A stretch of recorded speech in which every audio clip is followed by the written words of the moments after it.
Okay, children. Good morning, all of you. Good morning, sir. Okay, what is today date? 15th of October. 15th of October.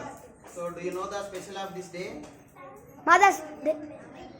What is this? Rocket. So, this is related special of this type of thing. This is the birthday of Missile Man of India. He is none other than Abdul Kalam. APJ Abdul Kalam. APJ Abdul Kalam యొక్క birthday ఈ రోజు. ఎవరి birthday? APJ Abdul Kalam యొక్క birthday. So మరి ఆయన మన దేశానికి 11వ రాష్ట్రపతిగా పనిచేయడం జరిగింది. సో ఆయన గురించి ఒక 10-15 నిమిషాలు మనం మాట్లాడుకొని పూర్తి చేసుకుందాం. ఓకేనా? Okay sir. రెడీయా? Ready sir. ఓకే. మరి ఒకటో తరగతి వాళ్ళు, రెండో తరగతి వాళ్ళు వినాలి. ఏపీజే అబ్దుల్ కలాం గారు ఒక ముస్లిం కుటుంబంలో తమిళనాడు రాష్ట్రంలో మహేశ్వరం అనే కుగ్రామంలో ఒక పేద కుటుంబంలో పుట్టి మీలాగనే ప్రభుత్వ పాఠశాలలో చదువుకొని వాళ్ళ నాయన పేరు జైనుల్ అబ్దీన్, వాళ్ళ అమ్మ పేరు అషియమ్మ. సో వాళ్ళ నాన్న పడవ నడిపేవారు. తమిళనాడు మొత్తం పక్కల మొత్తం వాటర్ ఉంటుంది కాబట్టి, సీ ఉంటుంది కాబట్టి పడవ నడిపేవారు. వాళ్ళ అమ్మ గృహిణి. వాళ్ళది పేద కుటుంబం. మరి ఈయన ఆ పేద కుటుంబానికి ఆర్థిక సమస్యలు ఉన్నప్పుడు ఈయన కూడా పేపర్లు వేసేది. పేపర్స్ మన ఇంటికి వస్తాయిగా రోజు. ఈయన కూడా పేపర్లు వేస్తూ వాళ్ళ కుటుంబానికి ఆర్థికంగా కొంత సహకారం అందించి చదువుకునేవాడు. మరి చదువులో కూడా గొప్పగా బాగా చదువుకున్న వ్యక్తి ఏం కాదు, కానీ ఏదో కొత్త తెలుసుకోవాలనే ఉత్సాహం ఉండేటువంటి వ్యక్తి. మరి అట్లా ఉన్న సందర్భంలో వాళ్ళ యొక్క టీచరు ఒకరోజు ఆయనను సముద్రం తీరంలోకి తీసుకెళ్తాడు. అక్కడికి తీసుకుపోయిన తర్వాత అక్కడ ఉన్న పక్షులు ఎగురుతుంటాయి. పక్షులు ఎగురుతున్నప్పుడు అక్కడ చూసి, ఇగో పక్షులు ఎగురుతున్నాయి కదా, ఎట్లా అనిపిస్తుంది అని అంటాడు. అంటే చాలా బాగా అనిపిస్తుంది సార్, ఈ పక్షులు చాలా ఆనందంతో ఆకాశంలోకి ఎగిరిపోతున్నాయని అబ్దుల్ కలాం చెప్తాడు. అప్పటి నుండి ఆయన కూడా ఏమనుకుంటాడంటే, నేను కూడా పక్షిలాగా ఎగరాలి అనే విధమైనటువంటి ఆలోచన అప్పుడు ఆయన మనసులో పడుతుంది. అట్లా ఆయన చదువుకుంటూ మరి హై స్కూల్ అయిపోతుంది, ఇంటర్ అయిపోతుంది. ఇంటర్ అయిపోయిన తర్వాత ఇంజనీరింగ్ చదవడానికి అక్కడ చెన్నైలో ఇంజనీరింగ్ చదవడానికి ఆయన దగ్గర డబ్బులు ఉండవు. పేద కుటుంబం కదా, అప్పుడు 1000 రూపాయలు అవసరం అయితే. మరి డబ్బులు ఉండకపోతే వాళ్ళ అక్క గాజులు ఉంటాయి కదా, బంగారు గాజులు, ఆ గాజులను కుదవబెట్టి మరి ఆయనను చదివిపిస్తారు. అట్లా ఆ కుటుంబం యొక్క బాధలు ఏందో తెలుసుకున్నటువంటి అబ్దుల్ కలాం గొప్పగా చదువుకొని ఆయన ఏరోనాటికల్ ఇంజనీరింగ్, ఏరోస్పేస్ ఇంజనీరింగ్ పూర్తి చేసి మన యొక్క ఇస్రో ఉంది కదా, మన ఇప్పుడు అంతరిక్ష పరిశోధన కేంద్రం అంటాం కదా, ఆ ఇస్రోలో శాస్త్రవేత్తగా ఆయన చేరి ఆయన ఏదైతే అనుకున్నాడో, ఆకాశంలో పక్షులు ఎట్లా ఎగురుతున్నాయో ఆ విధంగా ఎగిరించాలి మన దేశం యొక్క గౌరవాన్ని అని ఆలోచన చేసి అప్పుడు ఒక రోహిణి అనే ఉపగ్రహాన్ని మనం అంతరిక్షంలోకి పంపాలని ఆలోచన చేస్తాడు. సో అందులో విక్రమ్ సారాభాయ్, సతీష్ ధావన్, అబ్దుల్ కలాం వీళ్ళు ముగ్గురు కలిసి రోహిణి అనే ఉపగ్రహాన్ని అంతరిక్షంలోకి పంపడానికి SLV-3 అనే ఇట్లాంటి ఒక మిసైల్ని తయారు చేసి ప్రయోగం చేస్తే అది సుమారు 317 సెకండ్లు ప్రయాణం చేసి ఏమైతుంది, కుప్పకూలిపోతుంది. అందరూ కూడా చాలా ఇంట్రెస్టింగ్గా, చాలా ఆసక్తిగా చూస్తారు. కానీ అది దురదృష్టవశాత్తు 317 సెకండ్లకి అది కుప్పకూలిపోతుంది. మనం ఇంతకుముందు ఇది తయారు చేసినప్పుడు ఫస్ట్ ఎగిరిందా? ఫస్ట్ బాటిల్ తోటి. సెకండ్ టైం ఎగిరిందా? ఎగరలేదు. థర్డ్ టైం ఎగిరింది. అంటే ఎట్లయితే మనం చేస్తే కూడా first time, second time failure వచ్చి థర్డ్ టైం ఎగిరిందో, అట్లా ఫస్ట్ టైం వాళ్ళు కూడా SLV-3 చేసినప్పుడు ఎగరలే. మళ్ళీ 1980లో మళ్ళీ ఒకసారి ప్రయత్నం చేసి మళ్ళీ సేమ్ SLV-3ని డెవలప్ చేసి అంతకుముందు ఉన్నటువంటి లోపాలను మొత్తం సవరించి మళ్ళీ అంతరిక్షంలోకి పంపినప్పుడు అది విజయవంతంగా ఎగిరింది. కానీ అప్పుడు ఏమనుకున్నారంటే అందరూ కూడా ఇంతకుముందు లాగానే ఫెయిల్యూర్ అవుతుంది అనుకున్నారు. కానీ వాళ్ళ యొక్క ఆలోచనలు పటాపంచలు, అనుమానాలు పటాపంచలు చేస్తూ నింగిలోకి ఆ SLV-3 అనేది దూసుకెళ్ళింది. అప్పటి నుంచి మన దేశం కూడా అన్ని దేశాల్లాగా అంతరిక్షంలో ఒక పురోగతి సాధించింది. దాంతోపాటు మన యొక్క రక్షణ రంగంలో కూడా ఎన్నో రకాలైనటువంటి మిసైల్స్ తయారు చేయడం జరిగింది. అందుకే ఆయనకి ఏం పేరు వచ్చింది? మిసైల్ మ్యాన్ ఆఫ్ ఏం పేరు వచ్చిందిరా? Missile man of Abdul India. Missile man of India అనే పేరు వచ్చింది. అంతేకాదు ఆయన 1998లో పోఖ్రాన్ 2 అణు పరీక్షలు కూడా చేసి విజయవంతంగా సక్సెస్ చేయడం జరిగింది. ఈ మిసైల్ ఇంతకుముందు చెప్పినటువంటి ఏదైతే మనకు SLV-3 విజయవంతం చేసినప్పుడేమో ఇందిరాగాంధీ ప్రధానమంత్రి ఉన్నారు. ఆమె స్వయంగా ఫోన్ చేసి మరి అబ్దుల్ కలాం గారిని అభినందించింది. తర్వాత 1998లో మనకు అప్పుడు అటల్ బిహారీ వాజ్పేయి గారు ప్రధానమంత్రి ఉన్నారు. సో ఆయన టైంలో పోఖ్రాన్ 2 మరి పరీక్షలు చేసి అణు పరీక్షలు విజయవంతంగా పూర్తి చేయడం జరిగింది. అప్పటి నుంచి మరి ఎట్లా అంటే వేరే దేశాలు అంటే అమెరికా అట్లాంటి దేశాల కంటపడకుండా సీక్రెట్ ప్లేస్ లో చేసి విజయవంతం సాధించడం జరిగింది. సో అట్లా అన్ని దేశాలు ఏదైతే అభివృద్ధి చెందిన దేశాల సరసన మన దేశాన్ని నిలబెట్టినటువంటి ఘనత ఎవరికి ఉందంటే మన APJ అబ్దుల్ కలాం గారికి దక్కింది. ఈ రోజు మన దేశం పైకి ఎవడు కూడా కన్నెత్తకుండా చూడకుండా భయపెట్టకుండా మరి మనల్ని కూడా ఒక సెల్ఫ్ రెస్పెక్ట్ తోటి ఉందంటే దానికి కారణం మరి ఈ ఏదైతే మన సైన్స్ అండ్ టెక్నాలజీ స్పేస్ లో మనం సాధించినటువంటి విజయాల వల్లనే ఈ రోజు మన దేశం ఇంత గర్వంగా ఉంది. సో అట్లాంటి వ్యక్తి అంతేకాదు 2002లో మన యొక్క భారతదేశం యొక్క 11వ రాష్ట్రపతి కూడా ఎంపిక కావడం జరిగింది. మరి 5 సంవత్సరాలైన మన దేశం యొక్క ఫస్ట్ సిటిజన్ ఎవరు చెప్పండి? దేశానికి ఫస్ట్ సిటిజన్ ఎవరిని అంటారు? ఇండియన్ ప్రెసిడెంట్ ని మన దేశానికి ఫస్ట్ సిటిజన్ అని చెప్తాం, మనం ప్రథమ పౌరుడు అని చెప్తాం. ఇప్పుడు ఎవరున్నారు ప్రస్తుతం రాష్ట్రపతి? ఎవరున్నారు? Who is our Indian president now? President not PM. Droupadi Murmu గారు ఉన్నారు ఇప్పుడు ప్రెసిడెంట్ గా. సో అప్పుడు మరి 11వ రాష్ట్రపతిగా APJ అబ్దుల్ కలాం గారు 5 సంవత్సరాలు పనిచేస్తారు.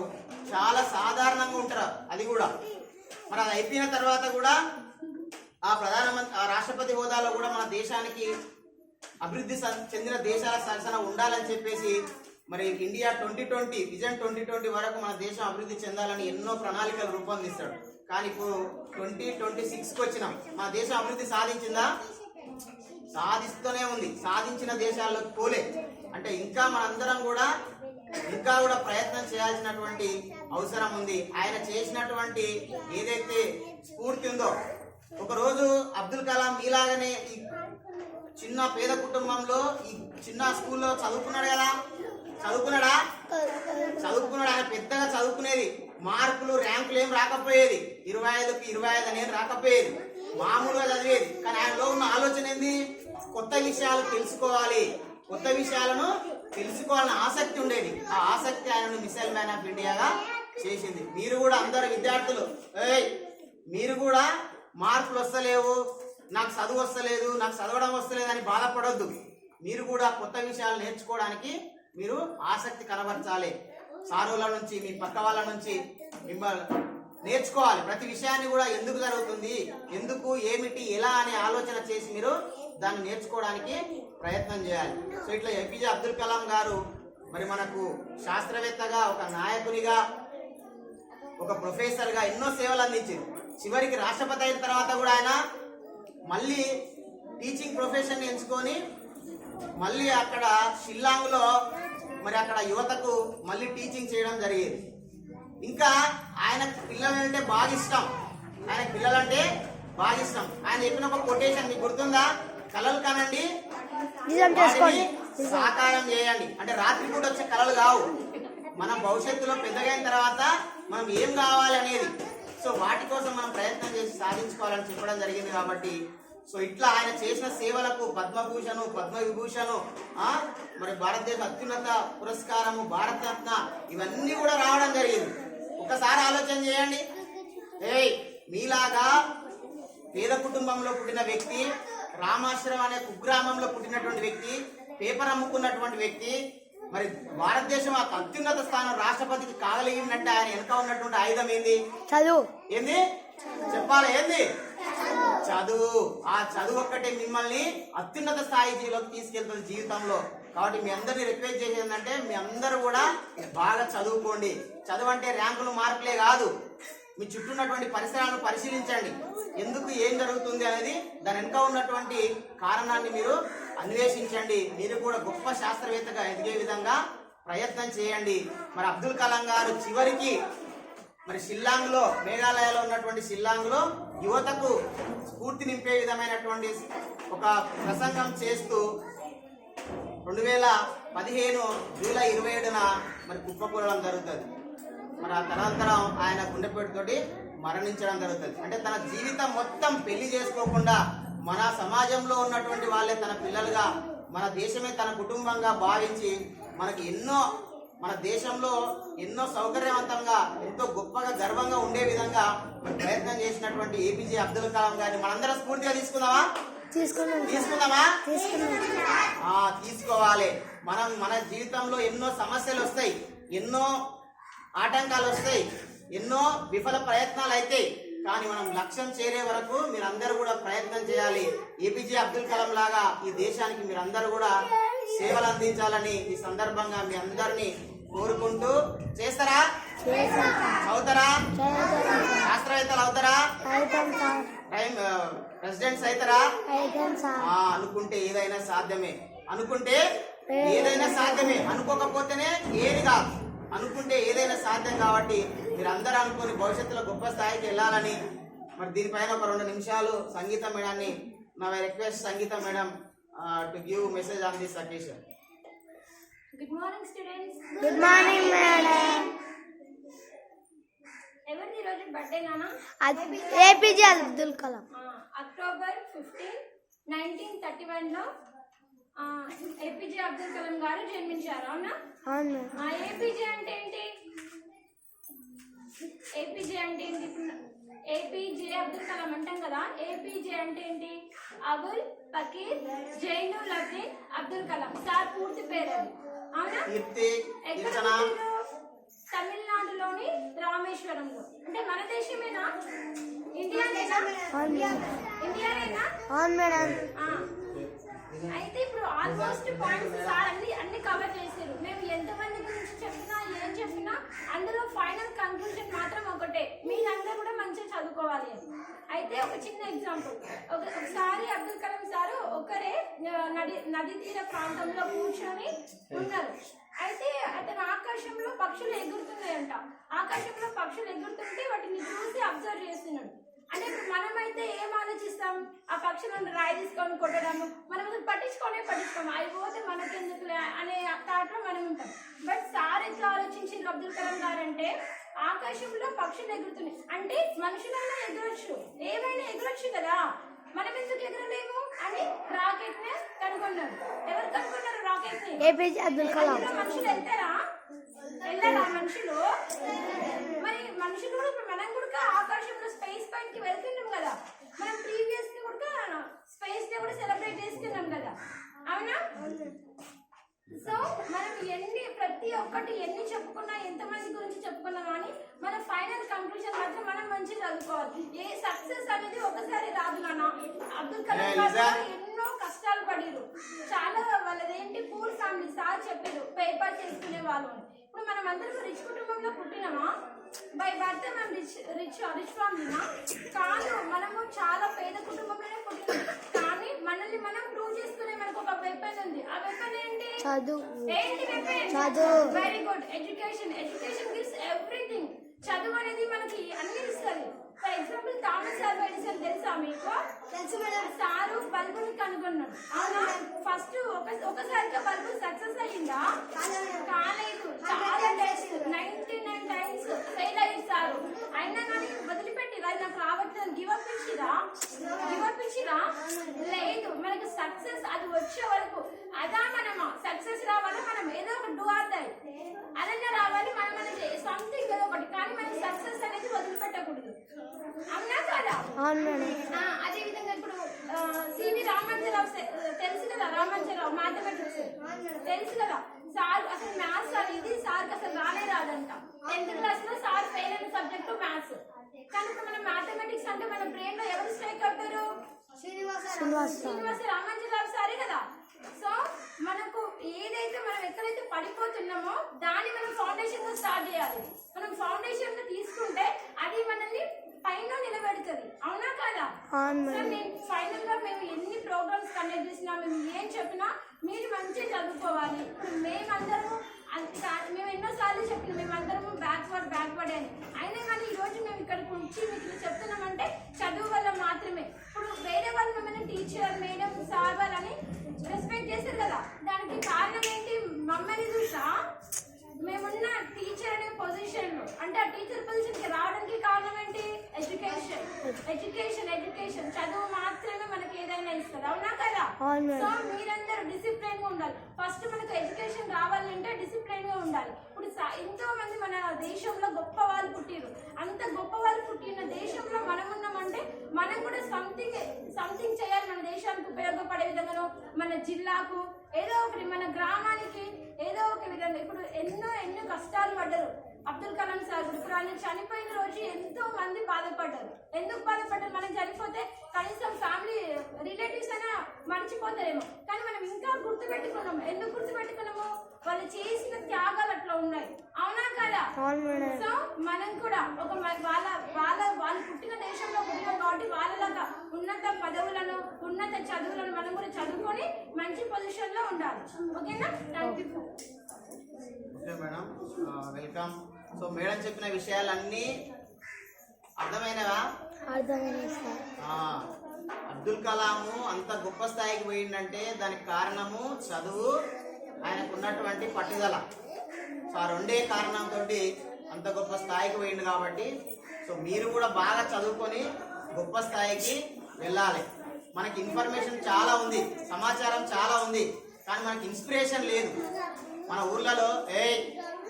మన ఊర్లలో సమాచారం చాలా దొరుకుతుంది. ఇప్పుడు మన మొబైల్లో ఏదంటే అది మన అరచేతిలోకి వచ్చింది ప్రపంచం. ఇప్పుడు మొబైల్కి వచ్చిందా? మనం ఎక్కడి నుంచి బుక్ చేసుకుంటున్నాం? మొబైల్ నుంచే బుక్ చేస్తున్నాం. ఎక్కడి నుంచి చూస్తున్నాం? న్యూస్ అన్ని మొబైల్ నుంచే చూస్తున్నాం. పాటలు ఎక్కడి నుంచి వింటున్నాం? మొబైల్. ఇంతకుముందు ఎట్లా అయినది మన పాటలు, న్యూస్ అవన్నీ టీవీలో, రేడియోలో ఇట్లా అయినది. కానీ ఇప్పుడు మనం మొత్తం అరచేతిలోకి వచ్చింది. సమాచారం అంతా కూడా మనకు అరచేతిలోకి వచ్చింది. ఎవరు ఏ సమాచారం కొట్టినా కూడా ఆ సమాచారం మనకు దొరుకుతుంది. కానీ మనకి ఇన్ఫర్మేషన్ తో పాటు ఇన్స్పిరేషన్ అవసరం, స్ఫూర్తి అవసరం. మీరు చూడండి, ఒకసారి ఎవరింటన్నా ఒక్క ఉద్యోగం ఏర్పడితే, ఒక్క ఉద్యోగం వస్తే తర్వాత మళ్ళీ ఉద్యోగాలు వస్తూనే ఉంటాయి. ఎందుకంటే వాళ్ళని చూసి ఇంకొకరు తయారవుతారు. సో మనం కూడా మన స్కూల్లో ఇలాంటి కార్యక్రమాలు చేసేది ఏంటంటే, మన దేశంలో ఎంతో మంది గొప్ప గొప్ప నాయకులు ఒక్కొక్కరు ఒక్కో రంగంలో ఎన్నో సేవలు అందించారు. వాళ్ళందరూ కూడా ఎక్కడి నుంచి వచ్చిరు? స్కూల్ నుంచే వచ్చిరు. ఎక్కడి నుంచి వచ్చిరు? స్కూల్ నుంచే వచ్చిరు. అందుకే మనకు ఒక అంటారు, దేశ భవిష్యత్తు తరగతి గదుల్లోనే ఉందంటారు. ఏంటో ఉంది? తరగతి గదుల్లో ఎవరున్నారు? విద్యార్థులు ఉన్నారు. ఎవరున్నారు? విద్యార్థులు ఉన్నారు. అంటే నేటి బాలలే రేపటి పౌరులు అని చెప్తారు. కాబట్టి మీరు చదువుకున్న చదువు, మీరు నేర్చుకున్న జ్ఞానం, మీరు పొందినటువంటి విషయాలే నెక్స్ట్ గొప్ప స్థాయిలోకి వెళ్తారు. సో కాబట్టి మీరంతా కూడా బాగా చదువుకోవాలి. ఓకేనా? ఓకేనా? సో కాబట్టి మీరంతా కూడా బాగా చదువుకోవాలి. సో ఇప్పుడు ఇగో ఈయన ఎవరు? ఏపీజే అబ్దుల్ కలాం. ఈయన పుట్టినరోజు. ఇంతసేపు మనం చెప్పుకున్నదంతా కూడా ఈయన పుట్టినరోజు. చూడండి, మన దగ్గర ఫోటో లేదు. ఫోటో లేకపోయినా మనం స్పాట్ లో ఫోటో తీసుకోగలిగినాం. అంటే మనకు కలర్ ప్రింటర్ మన దగ్గర ఉండడం ద్వారా ఇది తీసుకోగలిగినాం. సో మన కలర్ ప్రింటర్ ఇచ్చింది ఎవరు? ఉమ్మడి సైజులో ఇచ్చిండు. మరి అన్నకి ఈ ఊరికి ఏం సంబంధం లేదు. అన్న కూడా గొప్పగా మీలాగానే చదువుకొని 3 లక్షల అన్నకి ఇప్పుడు నెలకు జీతం ఎంత? 3 లక్షల జీతం వచ్చింది కాబట్టి మనకు కలర్ ప్రింటర్ ఇప్పించగలిగాడు. సో ఇట్లా మనం ఒకరి నుంచి ఒకరు స్ఫూర్తి పొందాలి. ఓకేనా? ఇప్పుడు చందన మేడం కూడా ఏపీజే అబ్దుల్ కలాం గారి యొక్క పుట్టినరోజు సందర్భంగా తన యొక్క సందేశాన్ని ఇస్తుంది.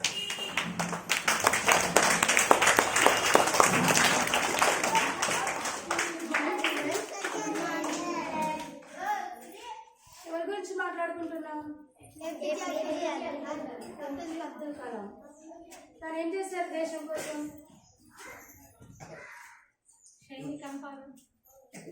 ఇందాక వెంకటేశ్వర గారు సంగీతం చెప్పారు కదా.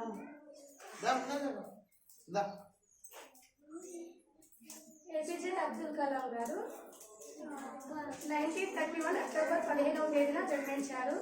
ఎక్కడ అంటే తమిళనాడు రాష్ట్రంలోని రామేశ్వర గ్రామంలో జన్మించారు. ఓకేనా? ఇంకా ఏపీజే అబ్దుల్ కలాం గారు భారతదేశానికి 11వ రాష్ట్రపతిగా పనిచేశారు. రాష్ట్రపతి కంటే ముందు కూడా ఇస్రోలో ఏరోస్పేస్ ఇంజనీరింగ్ లో అంతర్జాతీయ పరిశోధనలో పనిచేశారు. అందుకని వారికి మిసైల్ ఆఫ్ ఇండియా పేరు వచ్చింది. కాబట్టి ఏపీజే అబ్దుల్ కలాం గారిని స్ఫూర్తిగా తీసుకుని కనీసం దేశానికి కాకపోయినా రాష్ట్రానికి మొన్న గ్రామానికైనా బాగా చదువుకొని ఆయన స్ఫూర్తిగా తీసుకొని ఎంతో సేవ చేస్తారని అనుకుంటున్నాను. బాగా చదువుకొని అంత గొప్ప స్థాయి కాకపోయినా కొన్ని మంచి పనులు చేయడం కానీ చేస్తారని ఆశిస్తున్నాను. ఏపీజే అబ్దుల్ కలాం పూర్తి పేరు చెప్పండి ఒకసారి. మేడం చెప్పారు కదా, చెప్పండి. గుర్తుందా? అవుల్ జైనుద్దీన్ అబ్దుల్ కలాం. అబ్దుల్ కలాం. జైనుద్దీన్ అనేది వాళ్ళ నాన్న పేరు. సో తమిళనాడులో నాన్న పేరుని కూడా ముందర చేర్చుకుంటారు అన్నట్టు, అంటే వాళ్ళకు గౌరవ సూచకంగా. రాకెట్ కనిపెట్టింది ఎవరు తెలుసా? ఇక్కడ రాకెట్ చేయిస్తున్నారు కదా, ఎందుకు?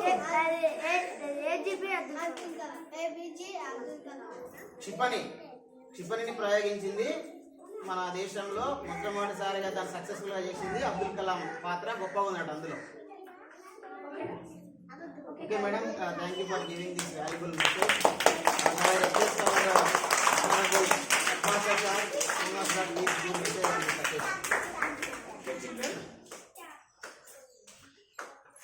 ఆల్రెడీ సార్ మేడం వాళ్ళిద్దరూ మీకు అబ్దుల్ కలాం గారి గురించి వారి యొక్క బాల్యం అంటే చైల్డ్హుడ్ అంటే అతను ప్రెసిడెంట్ ఆఫ్ ఇండియా వరకు అతను అంతరిక్ష పరిశోధనలో రాకెట్ ప్రయోగంలో ఏ విధంగా కృషి చేశారని మొత్తం చెప్పడం జరిగింది. వాస్తవంగా ఇప్పుడు మన సెంట్రల్ గవర్నమెంట్ వికసిత్ భారత్ అని చెప్పి ఒక ప్రోగ్రామ్ మనకు నడుస్తుంది. వినండి, మొన్న మనము ప్రొజెక్టర్ పెట్టుకొని విన్నాం, చూసినామా? ఆ వికసిత్ భారత్ ఏంటంటే ఒక చోట పిల్లలు ఎవరైనా కొత్తది కనుక్కొని వాళ్ళు కొత్త ఆవిష్కరణలు చేస్తే అది దాన్ని మిగతా పిల్లలందరికీ షేర్ చేయడం, దేశం మొత్తం నలుగురు. ఎక్కడెక్కడ ఈ భారతదేశంలో ఏ రాష్ట్రంలో కానీ, ఏ జిల్లాలో కానీ, ఏ గ్రామంలో కానీ ఎవరైనా పిల్లలు వాళ్ళు సొంతంగా ఏదైనా ఒక సమస్యను వినండి, Keerthisri, how to we overcome this problem, ఈ సమస్య ఉంది, ఈ సమస్య నుంచి ఎలా మనం బయటపడాలి అని చెప్పి కొత్తది ఏదైనా కనుక్కుంటే మనం అక్కడక్కడ చూస్తుంటాం. మన జిల్లాలో కూడా చాలా మంది పిల్లలు కొత్త కొత్త ఆవిష్కరణలు చేయడం జరిగింది. మీరు ఎప్పుడన్నా విన్నారా? ఏదైనా చెప్పండి, మీకు గుర్తున్న ఒక విషయం చెప్పండి. మన జిల్లాలో ఎవరైనా పిల్లలు కొత్త ఆవిష్కరణలు అప్పటి వరకు లేదు కొత్తది ఏదైనా కనుక్కుంటే విన్నారా? మీరు విన్నారా? చెప్పండి. మీరు కరెక్ట్గా విన్నారు, గుర్తు పెట్టుకోరు. అప్పుడు మీరు ఎలా చేస్తారు? ఇక మీరు సొంతంగా మీరు చేయాలంటే పక్క వాళ్ళు ఏం చేస్తారో చూడాలి. మన అచ్చపేటలో మన పిల్లవాడు బీద కుటుంబం నుండి ఒక పిల్లవాడు ఏం చేసిందంటే మల్లకుంటలో ఊకే మొత్తం చెత్త చెదరం జామ్ అయ్యి స్మెల్ వస్తుంది. అయితే మనకు మండల స్థాయిలో సైన్స్ ఫేర్ ఉంటుంది, జిల్లా స్థాయిలో సైన్స్ ఫేర్ ఉంటుంది, రాష్ట్ర స్థాయిలో సైన్స్ ఫేర్ ఉంటుంది. దానికోసం అబ్బాయి ఏం చేసిందంటే ఒక పాత సైకిల్ తీసుకొని దానికి వీల్స్ తీసేసి దానికి ఏం చేసిండు, మనం వాటర్ క్యాన్ పెట్టేసి గాలి మొక్కడం ముద్ద పెట్టేసి దానికి వాటర్ క్యాన్ పెట్టేసి సైకిల్ లోపల కొద్దిగా వాటర్ క్యాన్ నీళ్ళలో తేలుతాయి కదా, కింద ఇట్లా కొండలాగా పెట్టిండు సైకిల్ కింద. ఆ పిల్లవాడు దాని మీద ఎక్కి కూర్చుంటే, సీట్ మీద కూర్చుంటే రెండు కట్టెలు తెగ్గలాగా వేసుకుని ఇట్లా నీళ్ళు వెనకాల కొద్ది ఇది ముందర పోతుంటే వెనకాల కొండలాగా పెట్టింది, దానికి మొత్తం చెత్త పట్టుకొని వస్తుంది. ఈ గట్టు నుంచి ఆ గట్టిపోయే వరకు దానికి చాలా చెత్త వచ్చేస్తుంది బయటికి. అది ఆ పిల్లవాడు ప్రయోగాత్మకంగా తీసుకెళ్లి మల్లంకుంటలో చూపిస్తే అది హైలైట్ అయింది. ఎక్కడికి వెళ్ళింది అది? జిల్లాలో ఎంపికైంది, రాష్ట్ర స్థాయిలో అయి జాతీయ స్థాయిలో పోయింది. మన కాంగ్రెస్ వాడు జాతీయ స్థాయి వరకు వాళ్ళు అన్ని టీవీలలో వచ్చింది, ఆ న్యూస్ అన్ని పేపర్లలో వచ్చింది. అంటే మీరు ఏం చేయాలి? We have to think innovatively. మనం ఏం చేయాలి? పరిశీలనాత్మకంగా చూడాలి.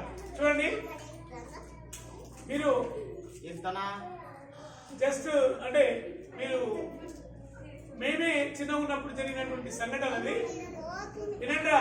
అది సినిమా కూడా వచ్చింది దానిపైన.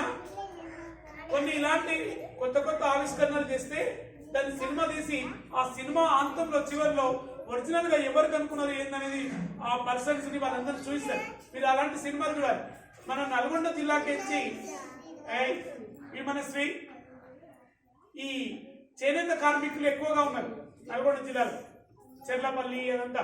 అయితే పాపం వాళ్ళు రోజు నూలు తెచ్చి దారం తీసి బట్టలు తయారు చేయడానికి చాలా ఇబ్బంది పడుతుంటే ఒక అబ్బాయి తన యొక్క తల్లి పడే కష్టాన్ని చూసి, అరే మా అమ్మ ఇట్లా ఎన్ని రోజులు చేస్తూ ఉంటుంది అని చెప్పి పాపము ఆయన చదువుకుని మానేసి వాళ్ళ అమ్మకి చూపిస్తుంటే వద్దు నేను ఇదే కష్టపడితే నువ్వు పడద్దని చెప్పి చదువుకొని పంపిస్తే ఆయన చదువుకుంటూ కూడా వాళ్ళ అమ్మ వాళ్ళ నాన్న కష్టం గురించి ఆలోచన చేసి లాస్ట్కి ఆయన ఏం చేసిందంటే చేయితోటి కాకుండా ఒక యంత్రంతో ఒక మిషన్ పెట్టి తిని దారం తీస్తే ఎట్లా ఉందని చెప్పి మరమగ్గాన్ని కనుక్కున్నాడు ఆయన. దాని మీద ఒక సినిమా వచ్చింది. అది జాతీయ స్థాయిలో కాదు, చాలా రాష్ట్రపతి చేత ఆయన అవార్డు తీసుకున్నాడు. అంటే మనం అలా ఉండాలి. ఇప్పుడు చూడండి, మనము ఇంతకుముందు పాపం ఇక్కడ భుజాన వేసుకొని చేలో పోయి పంపు కొట్టేది. ఇప్పుడు ఏమైంది? మందు స్ప్రే చేసే డ్రోన్స్ వచ్చినాయి. అదే కాకుండా ఒకటి పెద్దది ఇట్లా వెహికల్ వచ్చింది, పెద్దది